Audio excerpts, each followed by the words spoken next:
Okay, absolute value one state, we're gonna finish this 2.8. Okay, well, the first one's not absolute value, but we're gonna set up an equation in the first one. So it says, movie recording. A film class is recording a DVD of student-made short films. Each student group is allotted up to 300 megabytes of video space. The films are encoded on the DVD at two different rates, a standard rate of 0.4 megabytes a second for normal scenes and a high quality rate of 1.2 megabytes a second for complex scenes. Write an inequality describing the possible amounts of time available for standard and high quality videos. Graph the inequality. Identify three possible solutions of the inequality. So, how do we start by writing an inequality of this? What information do you think is important? Let's start there. You're allowed up to 300. Okay, you're allowed up to 300. And what else do you think is important? 0.4 megabytes per second. 0.4 megabytes per second and 1.2 megabytes. 1.2 megabytes per second. Okay, so we have 3 bits of information that are probably important. So, our total is 300. Okay, so I know my total is that's gonna equal something. What is that combined with, or what makes that up? What makes up the 300? 0.4 and 1.2. Can we put variables with those because, okay. Yeah. So we know that, I'm just gonna say 0.4x and plus 1.2y. Now, that's in an equals equation, but they want this in an inequality equation. Okay, so inequality means, what do I have to do, Tyler? No, 4.4x plus 1.2y is going to be less than or equal to 300. Right, because it can go up to 300, but it can't go over it, and it doesn't have to equal it. So we're gonna change this equation, okay? That was just our rough draft, to say 0.4x plus 1.2y is less than or equal to 300. Does that make sense how we got that equation? Okay, so now I have an inequality, okay? That was part A, write an inequality. Boom, we can check that off our list. Now it says graph the inequality. How am I gonna graph that inequality? Okay, what? Well, you gotta subtract 0.4x. Okay, subtract 0.4x first from both sides so that you get 1.2y is less than or equal to negative 0.4x plus 300. Then what do I do? Graph it out, subtract, or divide 1.2. Okay, what is 0.4, negative 0.4 divided by 1.2? Y is less than or equal to, what is that?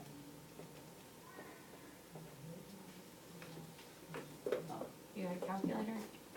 0.4 divided by 1.2. Negative 0.3. Negative 0.3? Usually negative 0.4 divided by 1.2? Yeah. Yeah, negative 0.3 repeating.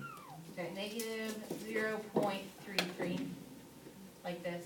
It's just like 1/3 then, probably. And what is 300 divided by 0.2? 1.2. What'd you say? 1.2. 300 No, divided by I was 1.2. asking. Yeah, 300 divided by 1.2. 250. 250. Okay, so now I have an equation where I can graph. I made it easier for me to graph. Okay, so when I create my graph, what do you think I'm going to count by? 50s. You want to count by 50s? Ones, actually. 150. Okay, somebody did give me a graph, that's no joke, in 8th grade the other day where they counted from I 1 bet you it was cool. to 90. That's probably my And I was like, oh child, we can count by 5s or 10s. It'd be much easier. Huh? Okay. Yeah, I hope it was, Randy. So if I have this graph, my y-axis, my intercept is what? A little bit. What's my y-intercept? 250. 250. So I'm going to count by, I'm going to start at 100 and count by 50s from there. 200. Okay, so I'm just going to make this 100, 150, 2,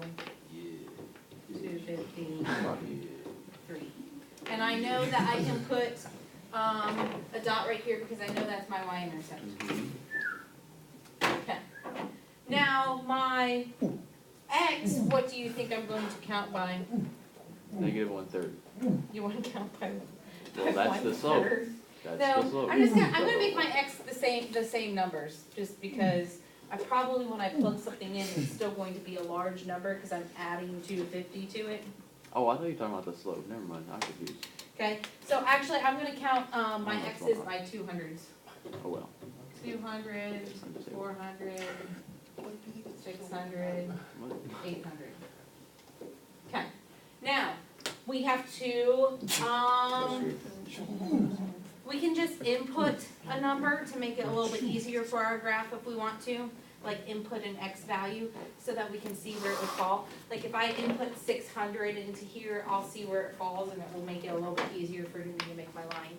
So what happens when I plug 600 into that negative 0.3? You get negative 200.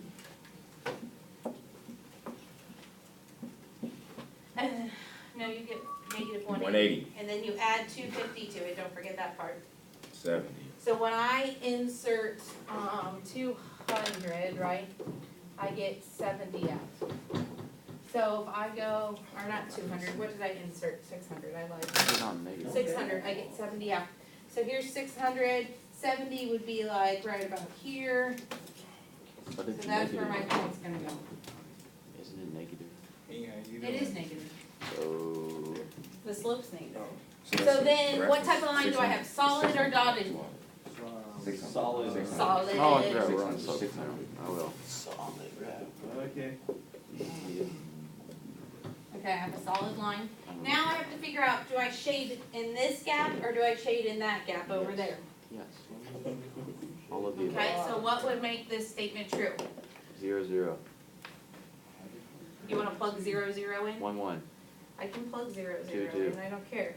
So if I plug 0, 0 in, 300, 100. okay? You plug 0, 0 in, you get 0 is less than or equal to negative 0.3 times 0 plus 250, right? I'm running out of void space.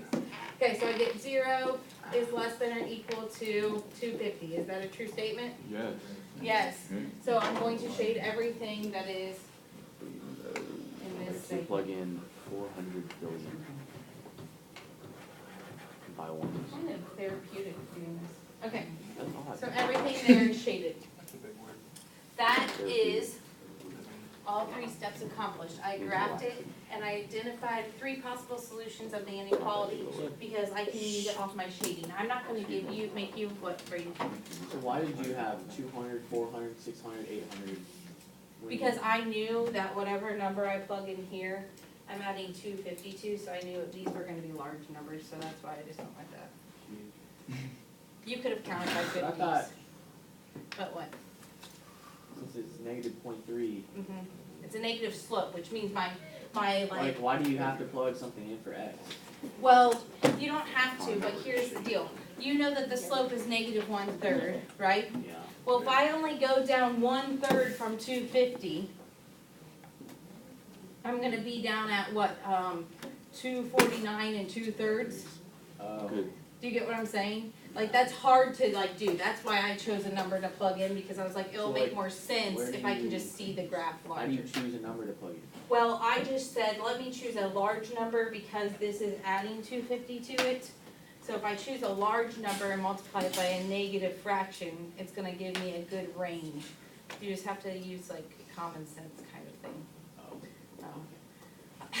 So it's kinda like guess and check. I could have plugged in 100 and still gotten a pretty decent range, but I knew it was gonna be large because of the numbers that are in this equation at the end that are getting added to it. Okay? So that is how you deal with that. And when it says identify 3 possible solutions of the inequality, they're also kind of assuming that you have a graphing calculator, because if you have a graphing calculator, you can like trace it and figure out exactly what 3 solutions are. So on here, you can just describe it to me that anything in the shaded region would be a solution. That's fine, okay, as long as you understand that that's what that means. That's all I'm looking for. Okay, now, last one. We're gonna graph inequalities with absolute value. Okay? So, step one is to graph the equation of the boundary. Okay, so basically, we're gonna pretend that this absolute value thing isn't here right now, and we're just going to graph this. So if this is my equation, okay, you're gonna have to help me figure out how to graph an absolute value equation. We're gonna use the same rules we do for absolute values. Don't you first graph what? I do something with the 3, 4, yes. What is the 3, 4? Vertex. It's my vertex. And so I'm going to graph the vertex first. That's good, Tyler. Oh, yes, we have. So my vertex on this one is positive 3, positive 4, right? Yup. Okay, so I go to positive 3, 1, 2, 3, and I go to positive 4, 1, 2, 3, 4. And I put my vertex. Now, what do we know about this graph? Besides the vertex changing position, what else do we know about this graph? Negative. 'cause It's going down, negative it's two. negative, it's going down, and what does that 2 tell us? That it's going to be skinnier. Yes, it's gonna be skinnier, okay? So now, I can graph this, because what am I gonna do to graph the rest of this? Plug in, what? 0, 0. You wanna plug, well, No. no, I'm not plugging in both points right now, I'm gonna Zero. just plug in one point right now, just into X. You wanna plug in 4? Oh, Okay. okay, because you're doing it. Yeah, because we're not checking yet. I see. Okay, right. Okay, so I'm gonna plug in a 4 to X, so I'm gonna say negative 2, absolute value of 4 minus 3 plus 4. 4 minus 3 is 1, absolute value of 1 is 1 times negative 2 gives me negative 2 plus 4, which gives me 2. So my point is 4, 2. Okay, 4, 2 is here. And then I also know that because this has a line of symmetry through it, right? That this point reflects over here. Now, here's where I apply the information I know about inequalities. Are these rays that come down and make my V, are they gonna be dotted or solid? Got it. Dotted, okay, so I'm putting that information together. Because this says greater than, I have dotted lines. Okay, so here's my absolute value graph, and it's dotted. Now, I have to then test a point, Cameron. This is when I'm gonna test a point.